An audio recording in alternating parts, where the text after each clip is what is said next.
皆さんごきげんよう、上川かおるです。今回取り上げる話題は、チョグク前法務部長官の逮捕状が請求されてはいたのですが、これが棄却されたというニュースについて取り上げていきます。このチョグク前法務部長官を逮捕するかもしれないというニュースは、地上波のニュースであったり、YouTube の動画などにおいても取り上げられ、逮捕されれば、ムン・ジェイン大統領に対するダメージがあるというふうに言われていました。しかし、現実には、裁判所において逮捕状の請求が棄却されました。今回はこのニュースについて解説を行っていきましょう。それではまずはニュースをお聞きください。張前法相の逮捕状請求棄却、警告地裁。警告のソウル東部地裁は27日未明、ムン・ジェイン大統領に近いとされるユ・ジェス元プサン市経済副首相に対する監察打ち切り疑惑に絡み、検察が求めていたチョグク前法務部長官の逮捕状請求を棄却した。検察はチョ氏が青瓦台の民情首席秘書官だった2017年、ムン大統領の盟友である故ノムヒョン元大統領の在任当時、ノ氏の秘書などを務めた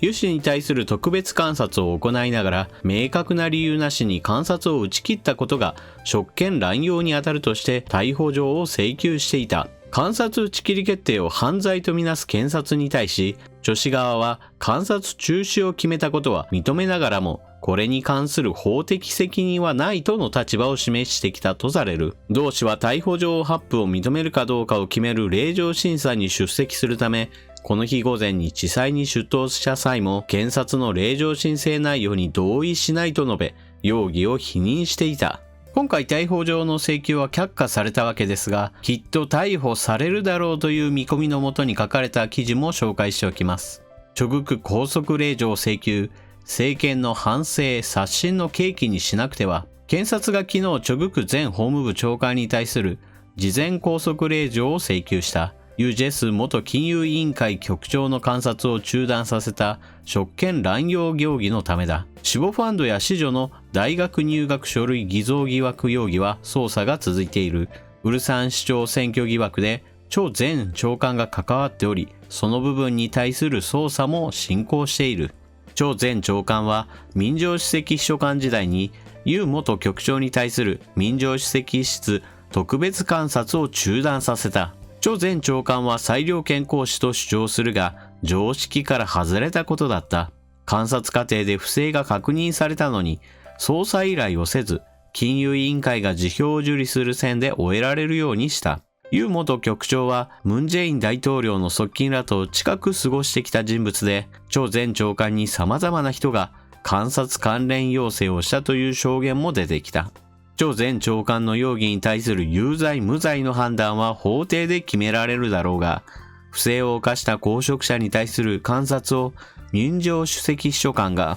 不正だという事実一つだけでも非難を受けて当然だ。パククネ政権は大統領周辺の人々が私的に権力を使って没落した。権力の私有化を容認しない国民がろうそくを手にした。ムン・ジェイン大統領はまさにそうした時代精神に力づけられ政権を得た。ところが青瓦台で仲間の監察中断という怪しいことが起きた。権力が私的な関係と絡まり選挙に介入したということが疑われるのに十分な状況が現れている。疑惑が事実ならば深刻な権力の私有化だ。そもそもなぜチョグク前法務部長官が逮捕されるとしたらムン・ジェイン大統領にダメージが出るのでしょうか。それは彼が民情首席秘書官という公職にあったからです。そして同時に名門大学であるソウル大学の教授を兼職していたからです。このようなステータスがあって国民からの人気もあり、そしてムン・ジェイン大統領は彼を民情首席補佐官から法務部長官を任命したのです。この法務部長官になった時が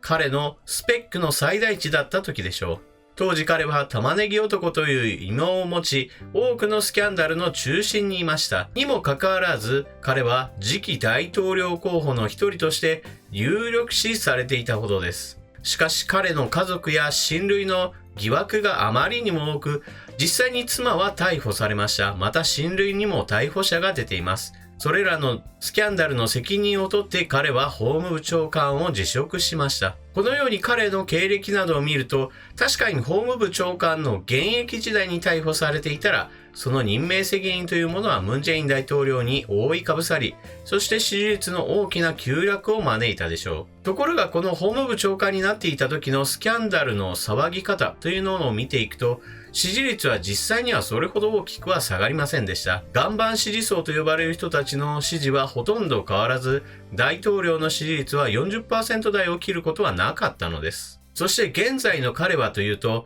ソウル大の教授に復職したという情報はあるものの、公職には戻っていません。ですから彼は一般人に過ぎません。地上波のテレビニュースなどでは、この前法務部長官を逮捕されることによって、ムン・ジェイン政権へのダメージが出るといったような伝え方がされていますが、私は全く見方が違います。現在の彼は所詮は一般の人に過ぎません。しかも、スキャンダルの中心であったその時ですら政権へのダメージが出なかったのですから、今更彼が逮捕されたところで、ムン・ジェイン大統領に対する支持率が大きく揺らぐといったことはないでしょう。このニュースの本当に大事なところは、検察や裁判所といった存在が果たして機能しているのかといったところが本当に見るべきところです。チョ・グク前法務部長官に対する様々な疑惑があり、そして今回も新しい情報によってさらに疑惑が追加されたわけです。ところが実際には逮捕には至らないというこの状況、これこそまさに検察や警察、そして裁判所などが機能していない証拠だと私は思っています。今回の逮捕状請求に関して言っても、捜索に関しては大統領府が捜査対象になりました。しかし証拠の提出は任意で行われた。つまり大統領府側が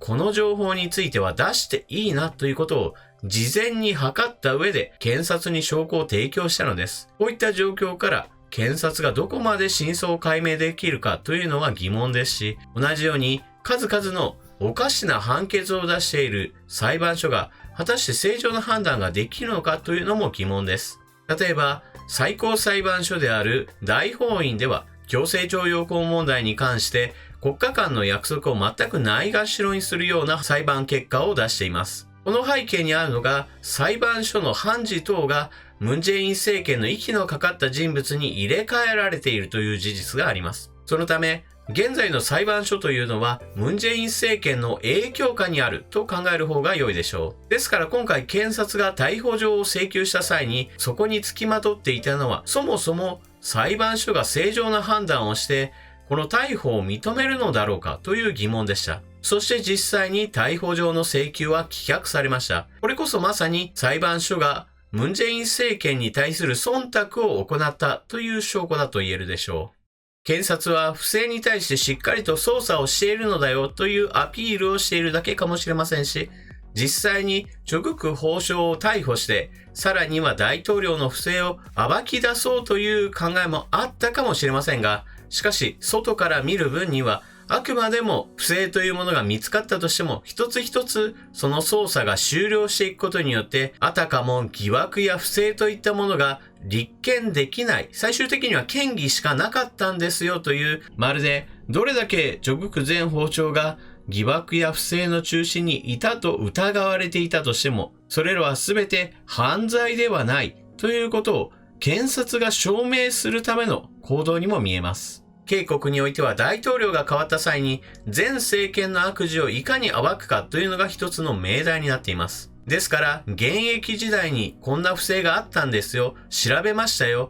でも嫌疑不十分で一切立件できませんでしたよということを積み重ねることによって現在のムン・ジェイン政権の悪事というものが次の大統領に変わった時に実際には暴かれないというような下ごしらえがされているのではないかという疑惑さえあります。今回の一件というのは検察がしっかりと捜査を行ってムン・ジェイン政権の悪事を暴き出そうとしているのかなというふうに見ることもできるのですが、その実態はムン・ジェイン政権を助けるために一つ一つ悪事を証拠不十分であったというような事件の抹消に取り組んでいるかのようにも見えてしまいます。皆さんはこのニュースについてどのような考えをお持ちでしょうか。ぜひともコメントを書き込んでいってください。それではニュースについてはここまで。ここからは余談になります。今回の余談は本当に短い話です。それは今後いくつかの動画において私は実験を行います。動画の最後、またねという風に皆さんに挨拶した後にエンディングをこれまでは挟んでいました。しかし今後何個かの動画においてはこのエンディングを一切カットしようかと思います。これまではこのエンディングの間にコマーシャルを入れることによって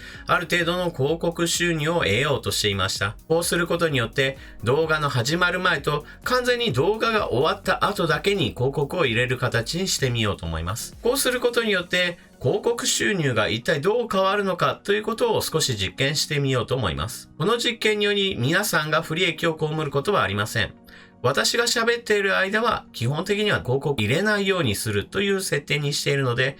動画の前もしくは動画の後ろだけに広告が入るので皆さんの不都合はないようにしようと思っています。この実験によりあまりにも動画の広告収入が下がるようであればまたエンディングを復活しようと思っています。以上、動画を使っての実験のお知らせでした。それでは動画を最後までご視聴いただきありがとうございました。チャンネル登録していない方はぜひともチャンネル登録していってください。また動画が見終わったらチャンネルの評価ボタンのクリックもぜひともよろしくお願いします。それでは次の動画でまたお目にかかりましょう。またね。